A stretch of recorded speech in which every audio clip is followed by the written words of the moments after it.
Happy New Year's Day, everybody. This is Warfrog here. I had a request to talk about my experience playing football in college. Somebody wanted me to speak about that. They thought it was a pretty interesting story.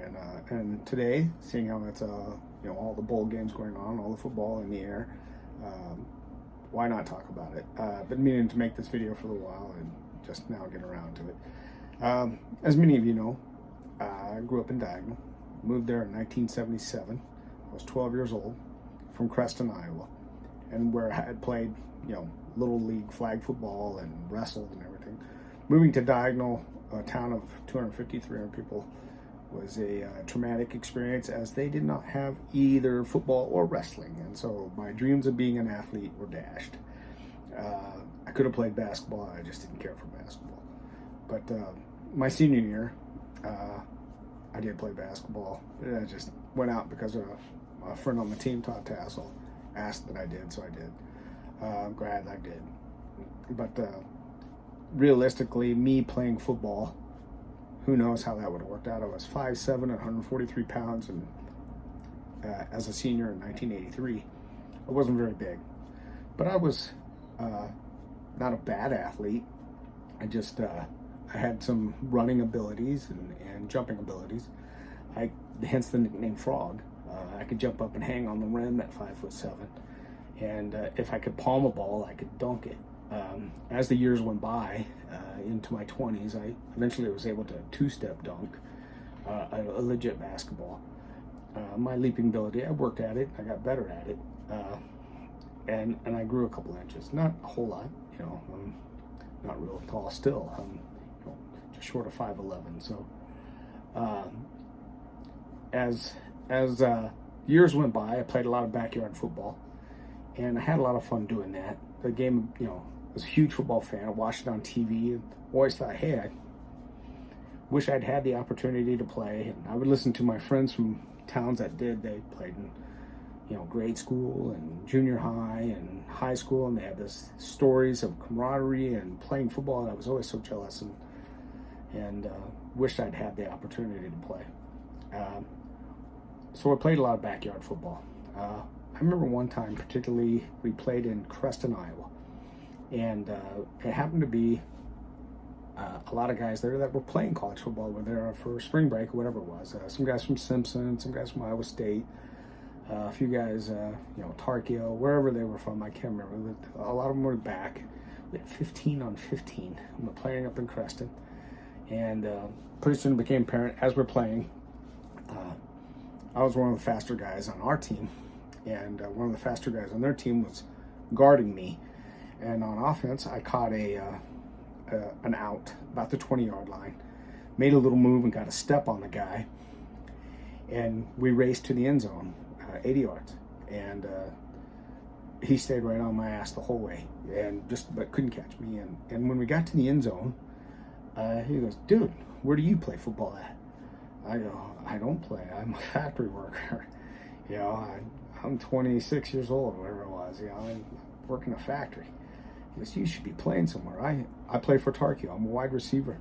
I run a 4.40. I was a relay championship team in high school.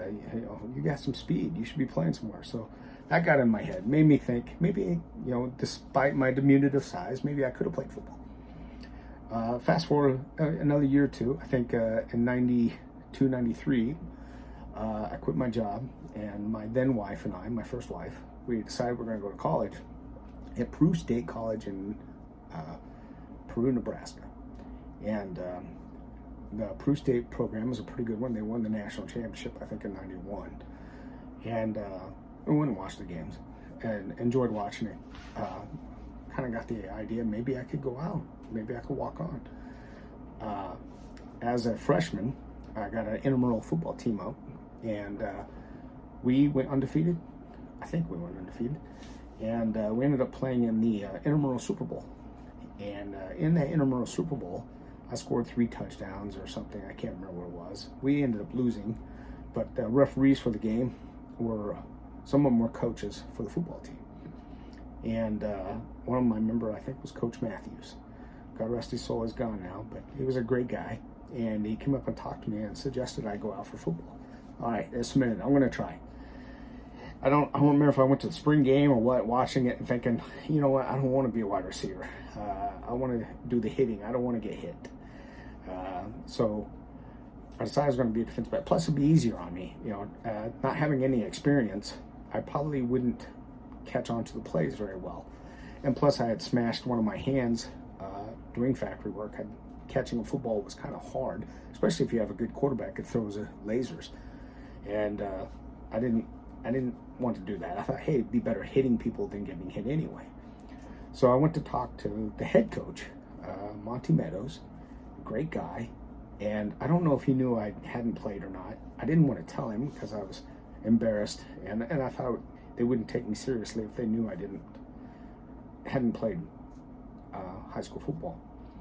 And I remember him saying, Ronnie, the game, I don't know what high school you played at, but college football is a way faster game. Little did he know I had no idea anyway. So as the summer two-a-days came about and me attempting to make the team, I remember there's like 130, 150 guys out there, and they're, as the heat, people wilting away and not making it. And I think they said something only like 88 guys get the suit because that's all they have is 88 helmets or suits. And they had a 300-yard shuttle run. You had to be able to do this 300-yard shuttle run in a certain amount of time or you didn't make the team. So I did that 300-yard shuttle run as fast as I could. I back and forth. They set the pylons, I think, every 50 yards you got to go up and down it 6 times or something. I can't remember what it was, but you had to do it in a certain amount of time according to your position and the amount of athleticism you're supposed to have. I remember I ran that thing, and the guys watching were like seeing my effort and going, "Wow, hey!" cheering me on. "Hey, look at that guy go!"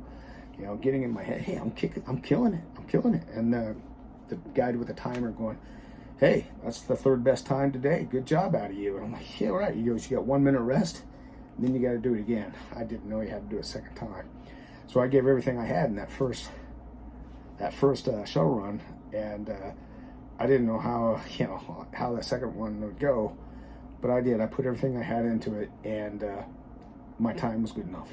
It wasn't as impressive as the first one, but what they did is they add them together, divided by 2, and give you an average, and it's got to be below that, and mine was. So I was in anyway, so I made it. But it was a learning experience there. But I think that's a true test of a football, as opposed to just a 40-yard dash, running in a straight line, which you don't do a whole lot in football. The shuttle runs back and forth. That's a good indicator of athleticism. So as we windowed it down and I realized I was making a team, they start to give you they give you your pads, a bag of pads, and your jersey and a helmet and things like that. And I'm sitting in the field house. I have no idea where any of this stuff goes.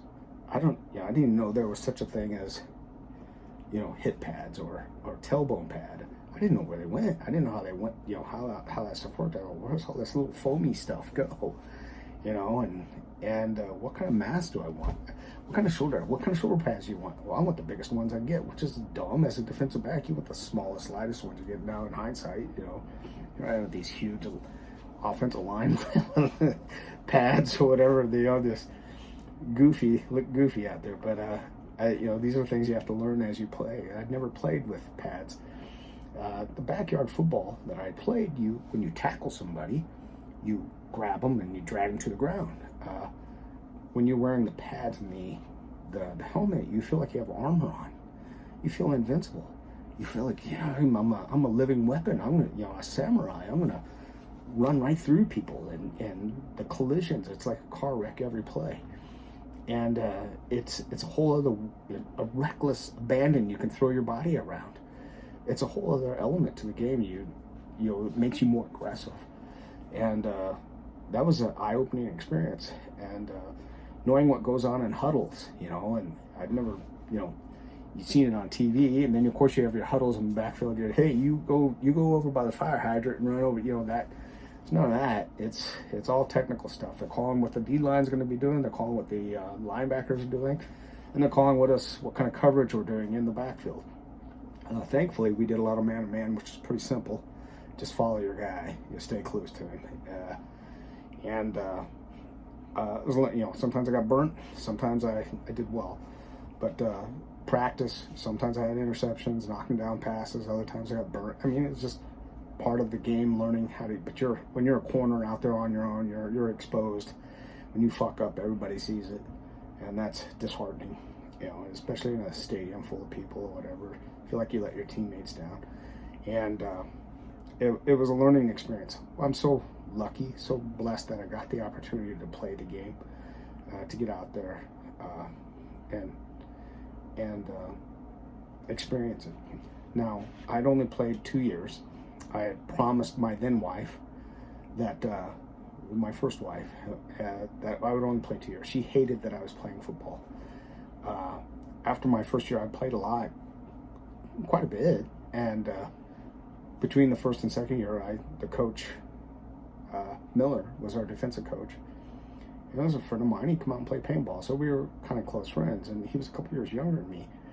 And I told him, I said, hey, I'm only going to play 1 more year. And he goes, Ronnie, you could probably be starting. Your third year. You're going to see a lot more playing time. And I go, I'm here for an education. I'm a 29, 30-year-old man. I can't justify doing this. I got to work. I'm working my way through college. I got to do this. I'm not here for that. I also felt kind of bad that I was taking the place of taking up time of a kid who maybe was recruited, wanted to play for Peru State, got recruited, scholarship.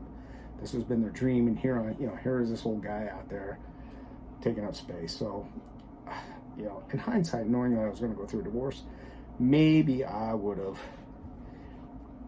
liked to play the third season and take it more seriously. If in hindsight, screw that biatch, I'd like to play all 3 years. But as it is, what an honor, what a blessing, the chance to get to play the game, to live my dream finally. As a little boy, I always wanted to play, and I actually got the opportunity. So I'll always be grateful for Peru State, the Bobcats, and all my teammates who are on the team.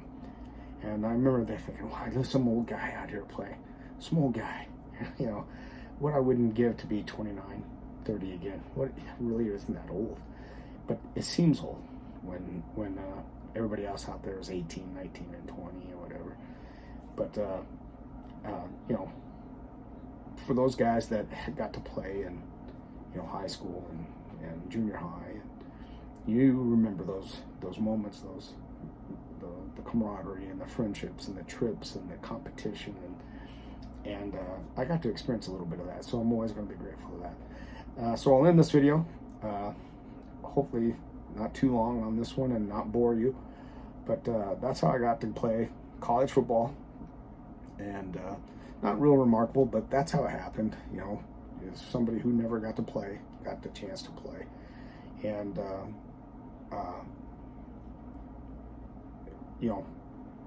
what the hell I want to end this is. Have a happy new year, everybody.